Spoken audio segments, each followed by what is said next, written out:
बस मैंने तो फैसला कर लिया है। हम दोबारा चोरी शुरू करते हैं, और वो भी कुछ अच्छे तरीके से कि हम पकड़े ना जाएं। हाँ हाँ रानी, सही कह रही हो। अब तो हमें ये काम शुरू कर देना चाहिए।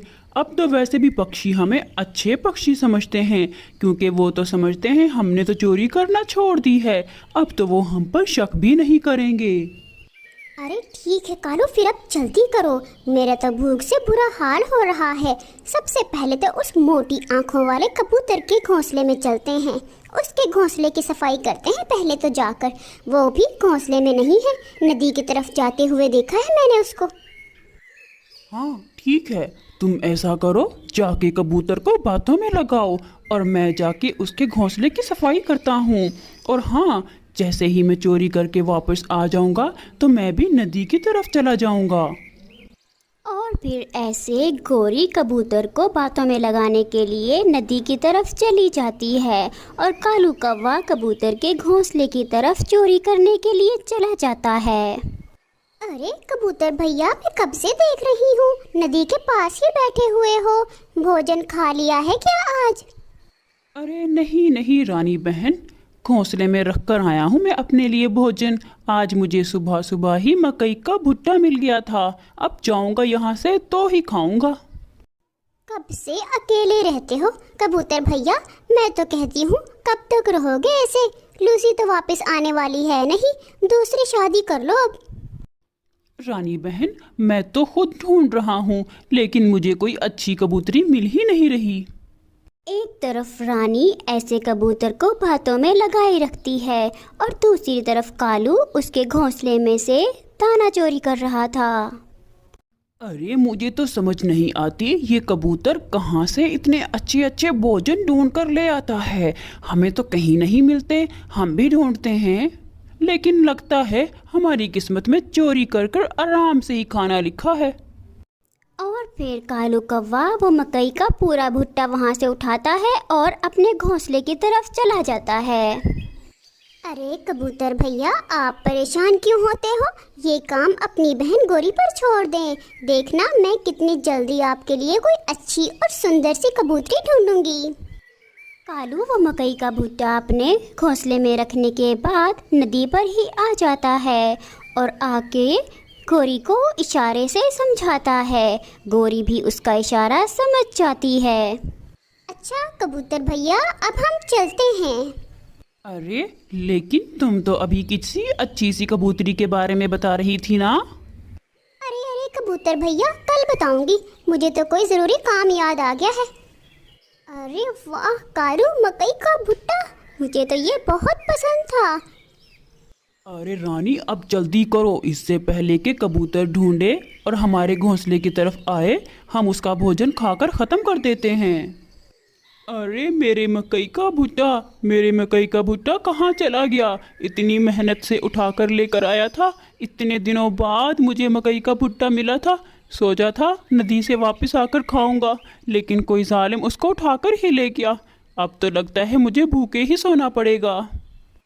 कबूतर के साथ तो अच्छा हुआ आज, उसे तो सरप्राइज मिला होगा ना।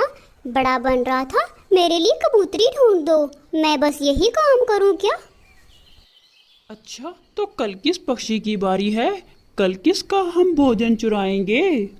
ऐसे ही बातें करते हैं और फिर सो जाते हैं। अगली सुबह वो चिड़िया के घर के बाहर बैठ जाते हैं।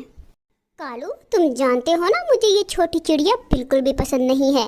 इसके घोंसले की तो मुकम्मल सफाई करके आना तुम। अब मैं यहाँ से ध्यान रखती हूँ इस छोटी चिड़िया का। गोरी, तुम यहाँ से ध्यान रखने के बजाय इसके पीछे पीछे जाओ, और जैसे ही ये घर वापस लौटे तुम इससे पहले घर आ जाना, ताकि मुझे खबरदार कर सको। चिड़िया भोजन खाने के लिए अपने घर से जाती है, और फिर रानी कव्वी छोटी चिड़िया के पीछे पीछे चल देती है। अरे रानी बहन, तुम यहाँ क्या कर रही हो? अरे मुझे आज कोई काम नहीं था, मैंने सोचा जाके छोटी चिड़िया से थोड़ी बातें ही कर लेती हूँ। रानी कव्वी चिड़िया को बातों में लगा कर रखती है, और दूसरी तरफ कालू चिड़िया के घोंसले से बारी बारी सारा भोजन उठाकर ले जाता है। पहले वो उसकी गंदम की बालियाँ लेकर जाता है, और फिर दोबारा उसके सारे फल भी उठाकर ले जाता है। अच्छा रानी बहन, अब मुझे जाना होगा। मैंने कुछ चावल ढूंढने हैं, क्योंकि आज मैंने बुलबुल ने और तोते भैया ने मिलकर खिचड़ी पकानी है। अगर आपने भी खानी है तो हमारे घर आ जाना। मीनू चिड़िया वहाँ से चली जाती है। अरे चिड़िया, अब तुम कैसे बनाओगी खिचड़ी? अभी तो तुम्हें सरप्राइज मिलने वाला है। घर जाओगी तो पता चलेगा ना, कालू सारा तुम्हारा भोजन चोरी कर कर ले जा चुका होगा। अरे तुम सब पक्षी यहाँ क्यों बैठे हुए हो? क्या हुआ है? कबूतर, आप क्यों रो रहे हो भैया?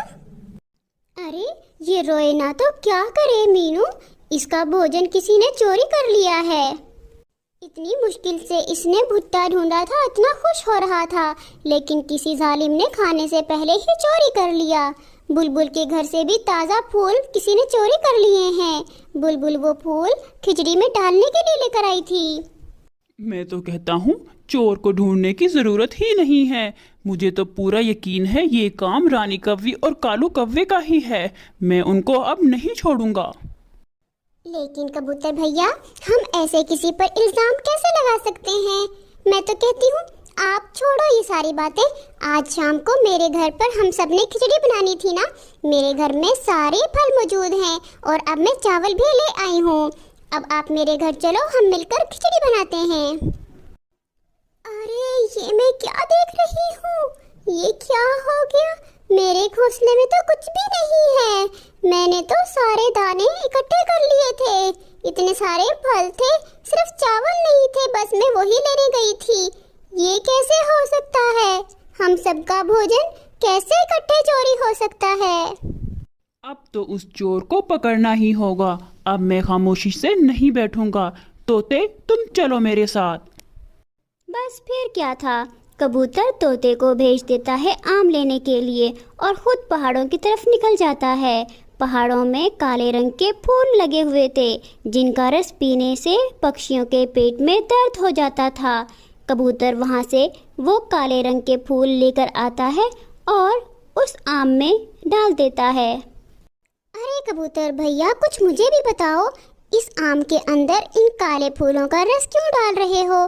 इससे तो जो पक्षी भी इस आम को खाएगा उसके पेट में दर्द हो जाएगा। हाँ तोते, तुमने सही कहा। अब बस तुम देखते ही जाओ, मैं इसमें रस डालता हूँ। बल्कि तुम जाओ और कालू और गोरी को बुलाकर लेकर आओ। गोरी, मैं और कबूतर जा रहे हैं पहाड़ों की तरफ। अगर तुमने भी जाना है तो आ जाओ, वहाँ पर मीठे मीठे अमरूद लगे हुए हैं। अरे जाओ तोते, तुम खुद ही चले जाओ। तुम्हें खुद अमरूद खाने का शौक है, तो तुम्हें क्या लगता है कि सभी पक्षी सिर्फ अमरूद ही खाएंगे? हमें नहीं खाने कोई अमरूद, और मैंने तो नहीं देखा पहाड़ियों पर कोई अमरूद लगे हुए हैं। जाओ जाओ, खुद ही खा लो। फिर क्या था, कालू और रानी तो इसी बात के इंतजार में बैठे हुए थे कि कब कोई पक्षी अपना घोंसला छोड़कर जाएगा। जैसे ही वो सुनते हैं कि कबूतर और तोता पहाड़ियों की तरफ जा रहे हैं, तो वो फौरन कबूतर के घोंसले की तरफ चोरी करने जाते हैं और वहां जाकर उस आम को चोरी करके ले आते हैं। अरे ये पक्षी तो देखो कैसे हमारे लिए भोजन तलाश करके खुद ही रख के चले जाते हैं। पता भी है चोरी हो रही है, फिर भी पता नहीं क्यों ये लोग बाज नहीं आते। भला इतना बेवकूफ भी कोई हो सकता है? चोरी हो रही है फिर भी घोंसले में भोजन रखकर चले जाते हैं। रानी, मैंने तो जब से वो आम खाया है, पता नहीं मुझे तो क्या हो गया है। मुझे तो पेट में कुछ महसूस हो रहा है, जैसे दर्द हो रहा है। पता नहीं रानी, पता नहीं रानी, ये क्या हो रहा है? अरे कालू, क्या हो गया है? कैसी बातें कर रहे हो? क्या बोलना चाह रहे हो? कुछ बताओ।